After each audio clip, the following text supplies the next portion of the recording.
The chair scraped backward so hard that its metal leg screamed across the concrete. Isaiah Benton did not fall. That was the first thing everyone noticed. The second was what he said. "You're dropping your right hand." Rico Maddox stopped smiling.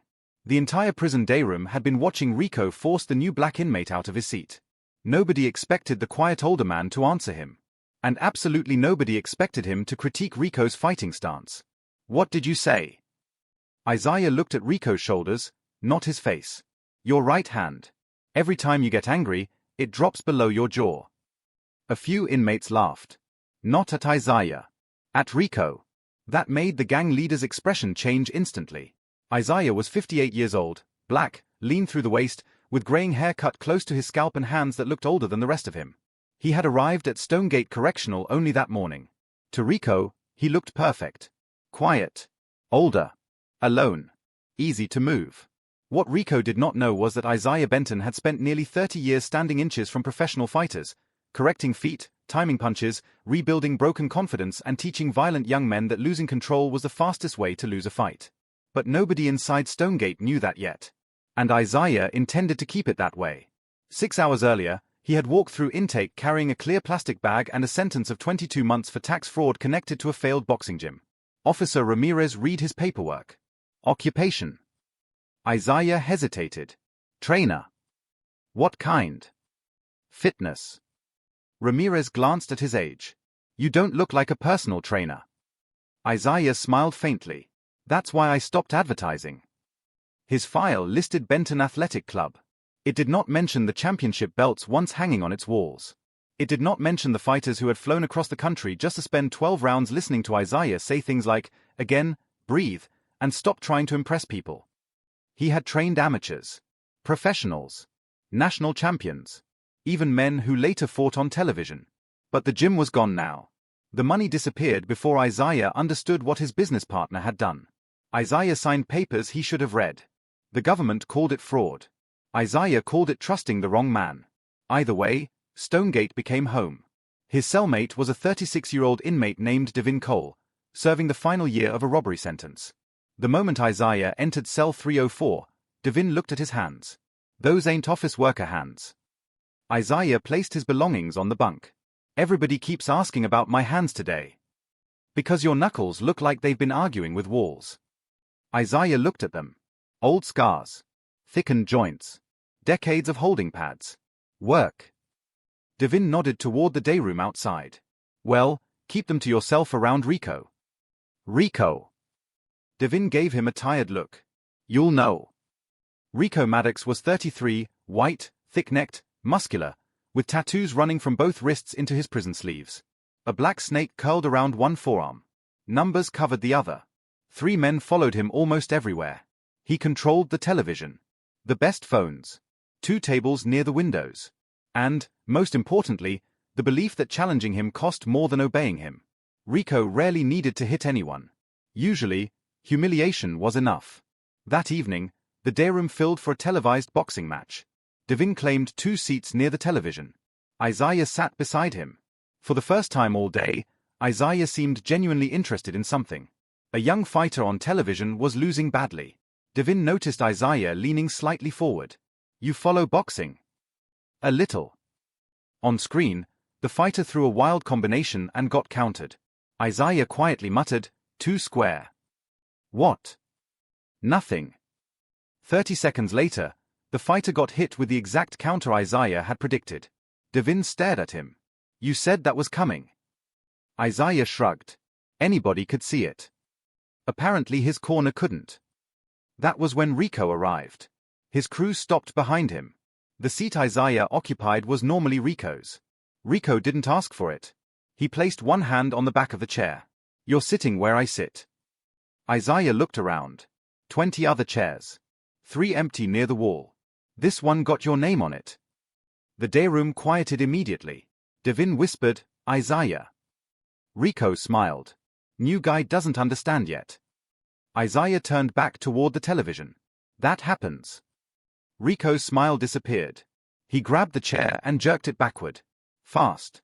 Most men would have fallen. Isaiah's feet adjusted automatically. 1 step. Weight centered. Hands loose. He remained standing. Rico noticed. So did Devin. So did an older inmate across the room named Leonard Banks.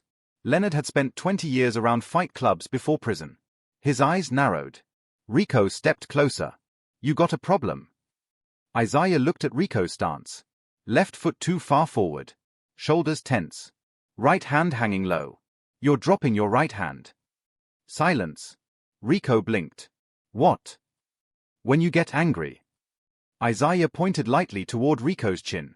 You leave that side open. Someone laughed. Rico turned toward the sound.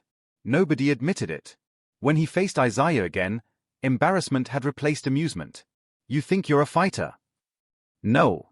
Then stop talking like one. Isaiah looked back at the television. I didn't say I fight. Rico grabbed Isaiah by the front of his prison shirt. Devin stood. Rico, leave it. Rico ignored him. You want to teach me something? Isaiah's eyes lowered to the fist gripping his shirt. Then back to Rico. No. His voice stayed calm. I spent 30 years teaching men who actually wanted to learn. Rico's hand loosened slightly. Across the room, Leonard Banks slowly stood. He had finally recognized the name. Benton. Isaiah turned. Leonard stared at him as if a ghost had walked into Stonegate. Isaiah Benton. Isaiah's expression tightened. Rico looked between them. You know this old man? Leonard gave a short, disbelieving laugh. Know him? He pointed toward the boxing match playing on television. 3 men who fought for world titles came out of his gym. Nobody spoke. Rico looked back at Isaiah. Then at his own hand still gripping Isaiah's shirt. For the first time all evening, he seemed unsure what to do with it. Isaiah gently removed Rico's fingers one at a time. I told you, he said quietly. I don't fight. Then he looked once at Rico's lowered right hand. But if you're going to keep threatening people. Isaiah stepped past him. At least fix your guard. The laughter that followed was small. But inside Stonegate, small things could destroy big reputations. And Rico Maddox had just been embarrassed in front of the one audience he could never afford to lose. By breakfast, everybody in Stonegate knew one thing. The quiet new inmate had trained champions. By lunch, the story had become ridiculous. Some said Isaiah Benton had coached Olympic fighters. Others claimed professional boxers still called him from Las Vegas. One inmate swore Isaiah could tell how a man fought just by watching him walk. Isaiah hated every version. Attention was dangerous in prison. Rico hated it more. For years, men had watched Rico when he entered a room. Now they were watching Isaiah. That afternoon, Isaiah entered the recreation gym and immediately understood Rico had been waiting for him. A boxing ring stood in the center. Stonegate allowed supervised sparring twice a week. Headgear, large gloves, strict rounds. Rico was already inside. Shirt off. Tattooed chest. Gloves on. 20 inmates surrounded the ring. Devin stopped beside Isaiah. This ain't normal. Isaiah looked at Rico. No. Rico leaned over the ropes. Coach. The room quieted. I heard you trained world-class fighters.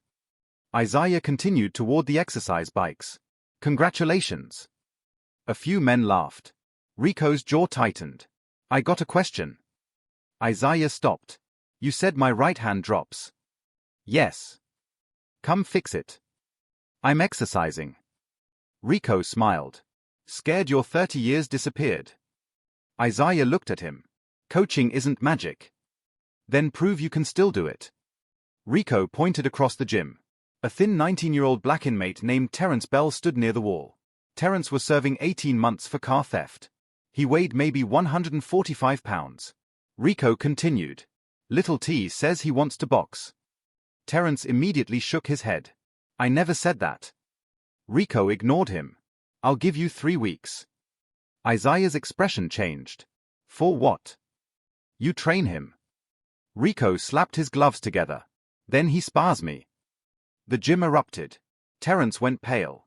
Devin muttered, that's insane. Rico was nearly 40 pounds heavier. Isaiah looked at Terrence.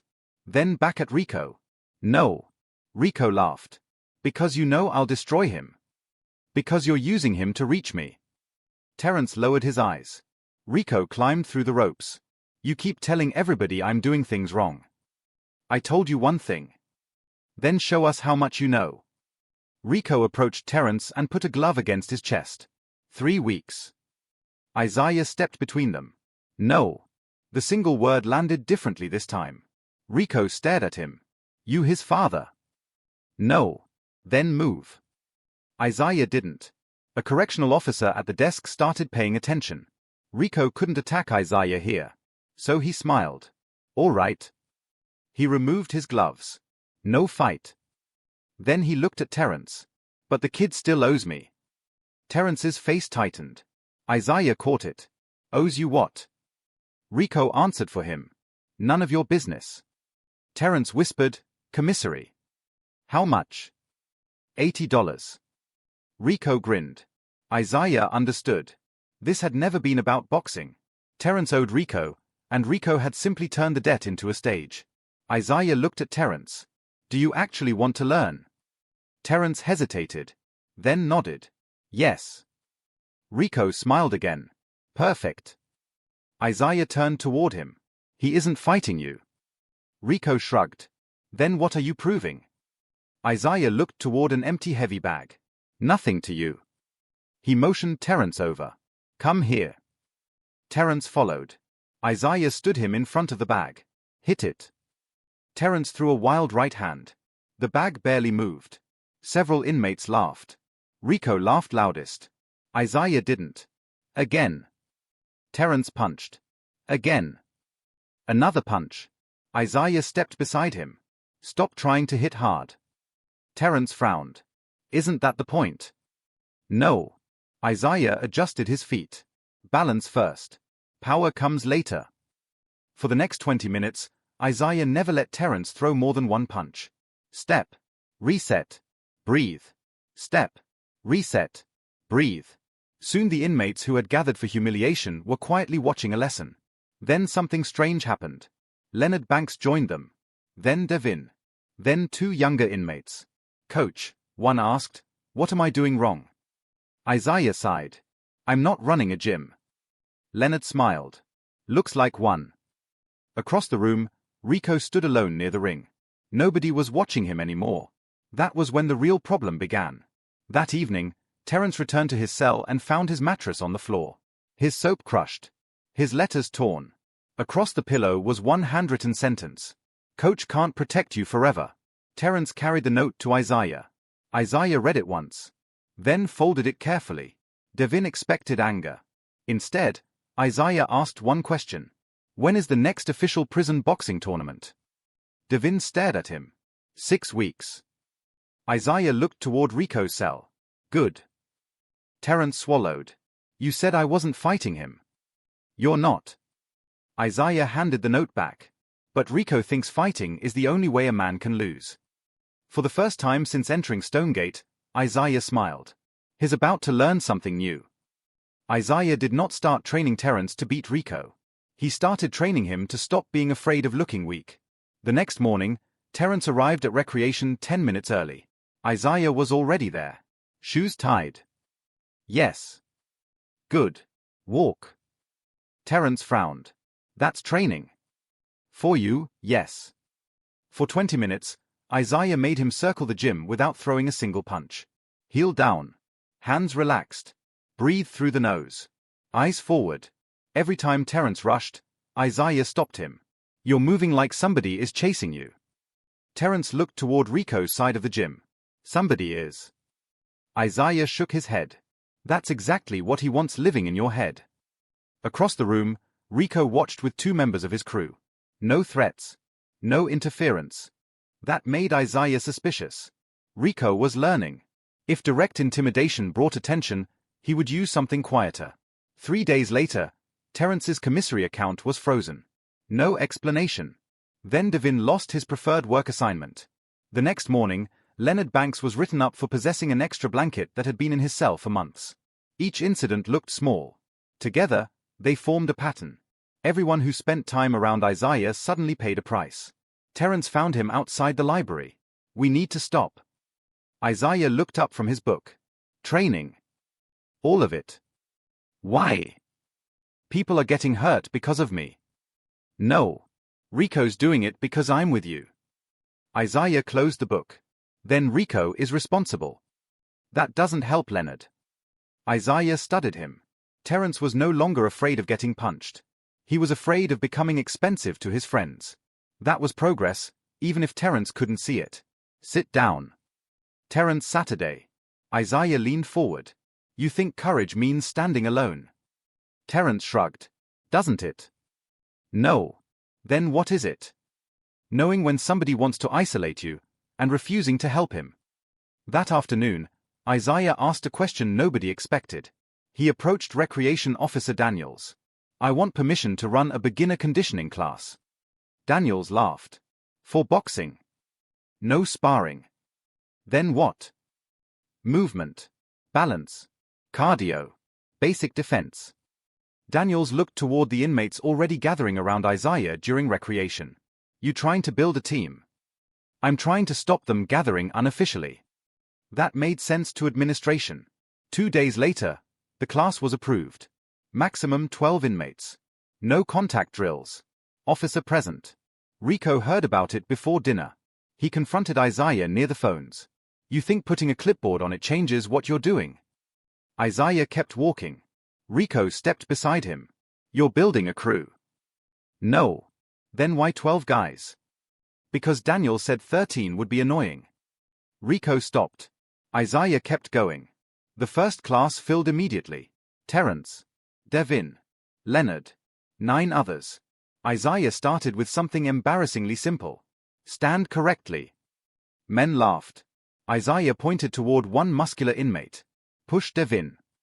The man shoved him. Devin stumbled. Again. This time Isaiah adjusted Devin's feet. The shove came. Devin barely moved. The room changed. Isaiah didn't teach combinations. He taught weight, distance, how to protect the head without panicking, how to leave a confrontation before ego made the decision. Rico watched from outside the marked area. Every minute made him angrier. Not because Isaiah was creating better fighters. Because men were learning they could feel stronger without Rico's permission. Then Terence noticed something. One inmate in the class, Mitchell Crane, kept looking toward Rico between drills. Too often. Afterward, Terence told Isaiah. You think Rico sent him? Yes. You knew. Second day. Why let him stay? Isaiah looked toward Mitchell leaving the gym. Because people watching you can also see things you want them to see. Terence smiled slowly. What are we showing him? Isaiah finally revealed the next step. Tomorrow I want you to look terrible. Terence blinked. What? Miss everything. Lose balance. Get tired. But I've improved. I know. Then why hide it? Isaiah looked across the gym toward Rico. Because Rico doesn't want to fight you anymore. Terence followed his gaze. What does he want? To embarrass me. The answer came the following evening. A notice appeared outside recreation. Stonegate Exhibition Night, Coach's Challenge. 1 supervised 3-round demonstration. Inmate trainer versus inmate trainer. No rankings. No tournament consequences. At the bottom, one name had already been submitted. Rico Maddox. And beneath it, requested opponent, Isaiah Benton. Terence stared at the paper. He knows you said you don't fight. Isaiah nodded. That's why he chose it. If you refuse, he calls you fake. Yes. If you accept, you give him exactly what he wants. Isaiah smiled faintly. Only if the challenge is what it looks like. Terence frowned. Isaiah pointed at one line on the notice. Inmate trainer versus inmate trainer. Not fighter versus fighter. Trainer. Isaiah looked toward the boxing ring. For 30 years, men had assumed the coach outside the ropes was less dangerous than the athlete inside them. Rico Maddox was about to make the same mistake. But Isaiah had no intention of beating him with punches. He was going to let Rico defeat himself in front of the entire prison. Exhibition night filled the Stonegate gym before the first bell. Every bench was taken. Inmates crowded behind the painted boundary lines. Officers stood along the walls. Even men who normally ignored recreation had shown up for one reason. They wanted to see whether Isaiah Benton could actually fight. Rico wanted exactly the same thing. He entered the ring first wearing headgear and gloves, tattoos visible beneath his sleeveless shirt. His crew shouted from ringside. Then Isaiah walked in. No gloves. No headgear. Just a towel over one shoulder. Rico stared at him. What is this? Isaiah pointed toward the notice posted beside the ring. Trainer versus trainer. So get dressed. No. The crowd began murmuring. Rico laughed. I knew it. 30 years talking behind ropes, but you're scared to step through them. Isaiah looked toward Recreation Officer Daniels. Rules say each trainer selects a boxer for the demonstration. Daniels checked the form. Then nodded. His right. Rico's smile disappeared. Isaiah had noticed something Rico had not. This was not a fight between coaches. It was a test of coaching. Rico turned toward his crew. Mitchell. Mitchell Crane climbed into the ring. The same inmate Isaiah had suspected of spying on his classes. Isaiah looked at Terrence. Your choice. Terrence's face changed. Me. You've trained every day. Coach, his bigger. Correct. Terrence swallowed. His experienced. Also correct.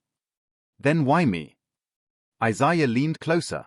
Because tonight isn't about beating him. Terrence frowned.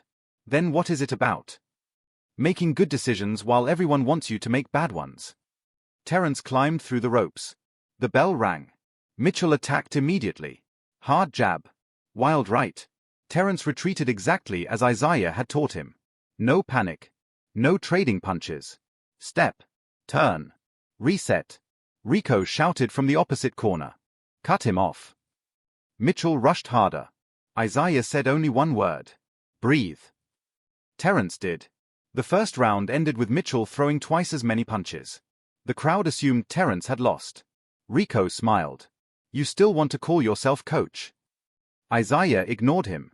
He spoke to Terrence. What did you learn? He gets angry when he misses. Anything else? His feet cross when he rushes. Isaiah nodded. Good. Don't punish it yet. Terrence stared at him. Why? Because Rico hasn't seen it. Across the ring, Rico was telling Mitchell to increase pressure. Exactly what Isaiah expected. Round 2 began. Mitchell came faster. Terrence gave ground. The crowd started booing. Fight back. Hit him. Terrence's eyes flicked toward Isaiah. Isaiah remained calm. Let them be impatient. Mitchell charged again. His feet crossed. Terrence stepped aside. Mitchell stumbled into the ropes. The room erupted. Rico slammed a hand against the corner post. Stop running. That was the moment Isaiah had been waiting for. Not Mitchell's mistake. Rico's. Rico climbed partly through the ropes between rounds and grabbed Mitchell by the shoulder. Forget what he's doing. Walk through him. Mitchell looked exhausted. I can't keep chasing him. You do what I tell you. Isaiah heard it. So did Mitchell. Rico wasn't coaching anymore. He was demanding obedience. Third round. Mitchell charged again. Terrence slipped sideways. This time he didn't retreat. A short jab touched Mitchell's chest. Then another. Nothing dramatic. But Mitchell stopped. Terrence had found the distance. Rico screamed instructions. Mitchell ignored him. He lowered his gloves. I'm done. The referee stepped between them. The gym went silent. Rico stared. What did you say? Mitchell removed his mouthpiece. I said I'm done. You're embarrassing me. Mitchell looked toward Isaiah. No. Then back at Rico. You are. A few inmates reacted instantly. Rico climbed into the ring. He shoved Mitchell. Terrence stepped back. Daniels moved forward. But Rico wasn't finished. You think he made you a fighter? Mitchell shook his head. He taught me something without ever coaching me. Rico froze. Mitchell continued. You don't care if we win. His eyes moved toward Rico's crew. You just need us scared enough to obey.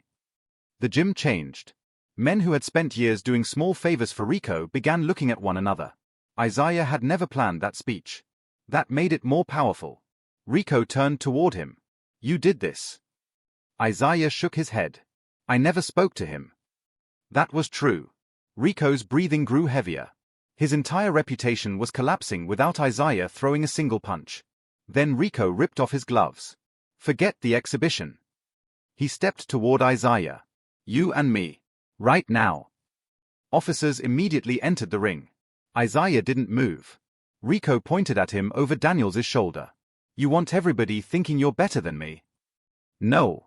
Isaiah looked around the gym. I wanted them to understand they don't need you. That sentence landed harder than any punch could have. Rico was removed from the gym screaming threats. But before the doors closed behind him, he shouted one final promise. Tomorrow, coach. No ring. No officers. No rules. Isaiah watched him disappear into the corridor. Terence approached quietly. He's going to come for you. Isaiah nodded. Yes. You scared? Isaiah looked at the empty ring. No. Then his expression hardened. But tomorrow he won't be trying to prove he can fight. He'll be trying to prove everyone still has to fear him. And that made the next confrontation far more dangerous than anything Rico had done before. Rico did not wait until tomorrow. At 9:43 that night, the lights in Unit C flickered once. Then the television went black. A maintenance problem, the officer at the desk said. Isaiah knew better. Men like Rico hated waiting after public humiliation. Devin was sitting on the lower bunk when Isaiah stood. Where you going? Water fountain. You think he's out there? Yes. Devin stared at him. And you're still going? Isaiah looked toward the tier. If I hide tonight, every man Rico threatens tomorrow pays for it. He stepped outside. The unit was quieter than usual. Isaiah walked toward the far end where the drinking fountain sat beside an unused storage corridor. Rico emerged first. 2 men followed him. Not Mitchell. Not his usual crew. These were older inmates Isaiah barely knew. Men Rico had apparently bought with favors. Rico's cheek twitched. No crowd this time, coach. Isaiah looked around. That disappoints you. Rico stepped closer. You made everybody laugh at me. No. You turned Mitchell. No. You took my crew. Isaiah shook his head. They started thinking. Rico's fist tightened. That's the same thing. One of the 2 inmates moved behind Isaiah. The other blocked the corridor. 3 against 1. Again. But Isaiah noticed something. Neither hired man looked angry. They looked uncomfortable. Rico had recruited bodies. Not loyalty. Isaiah spoke to them instead. How much did he promise you? Rico snapped. Don't answer him. Isaiah continued. Phone time? Commissary? Protection. The man behind him glanced at Rico. There. The hesitation Isaiah wanted. Rico shoved Isaiah in the chest. Look at me. Isaiah did. I am. Rico swung. Isaiah shifted outside the punch and let it pass. No counter. Rico swung again. Isaiah stepped away. Fight me. No. The 2 hired inmates exchanged looks. Rico charged a third time. Isaiah caught his forearm, redirected him into the wall, then immediately released him. Rico spun around. You think this makes you better than me? No. Then hit me. Isaiah's voice remained calm. You still don't understand what you're losing. Rico laughed bitterly. My reputation. Choice. Rico frowned. For years, everybody around you did what you wanted because the alternative hurt. Isaiah looked toward the 2 men. But fear only works while people believe saying no is more expensive. Then Isaiah asked them directly. Do either of you actually want to fight me? Silence. The taller inmate stepped back first. No. Rico turned. What? The second man followed. I'm out. Rico stared at them. You owe me. The first inmate shook his head. Not enough for this. And they walked away. Rico stood alone. For the first time, there was no crew behind him. No audience he controlled. No younger inmate to humiliate. Just Isaiah. Rico attacked anyway. A wild right hand. Exactly the flaw Isaiah had noticed on his first night. The right hand dropped before the punch came. Isaiah stepped inside, controlled Rico's arm, turned his body and guided him face down against the wall. No strike. No dramatic blow. Just leverage. Rico struggled. Isaiah tightened the position slightly. Stop. Rico stopped. Footsteps thundered down the tier. Officer Daniels arrived with 2 guards. They found Rico restrained and Isaiah completely composed. Daniels ordered Isaiah back. He released Rico immediately. Rico started shouting. He attacked me. Then a voice came from the upper tier. No, he didn't. Terence stood at the railing. Behind him were Devin, Leonard, and several other inmates. The television outage had pushed everyone from their cells. They had seen enough. Terence continued. Rico came looking for him. Another inmate spoke. Coach kept trying to walk away. Then another. He never hit him. Rico looked around. Everywhere he turned, someone was willing to speak. That was the moment his power ended. Not when Isaiah controlled his arm. When silence stopped protecting him. 2 weeks later, investigators connected Rico to multiple intimidation complaints, stolen commissary, and coercion involving phone access.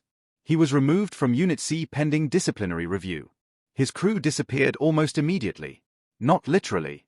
They simply became ordinary inmates again. The boxing exhibition program continued. But Isaiah changed it. No coach's challenge. No humiliation matches. He convinced Daniels to create a voluntary fundamentals class twice a week. Terence stayed. So did Mitchell. Even Devin joined, though he complained constantly about conditioning. Isaiah taught them footwork, balance, defense, and restraint. But the most important lesson never required gloves. One afternoon, Terence asked him, "Coach, after 30 years, what's the first thing you teach a fighter?" Isaiah thought for a moment. "When to leave." Terence laughed. "Seriously?" "Yes." "What second?" "When leaving doesn't work." Months later, Stonegate held another exhibition night. Terence climbed into the ring against an inmate almost his own size. Before the bell, Isaiah adjusted his stance. Right hand higher. Terence smiled. "Like Rico." Isaiah smiled back. "Exactly like Rico." The bell rang. And for the first time, the nickname everyone had given Isaiah inside Stonegate no longer belonged to his past. It belonged to what he was building there. Rico had tried to drag an old black inmate out of a chair to prove who controlled the room. Instead, he reminded 30 men why Isaiah Benton had been called coach for nearly 3 decades. Because real coaches did not create followers. They created people who no longer needed one.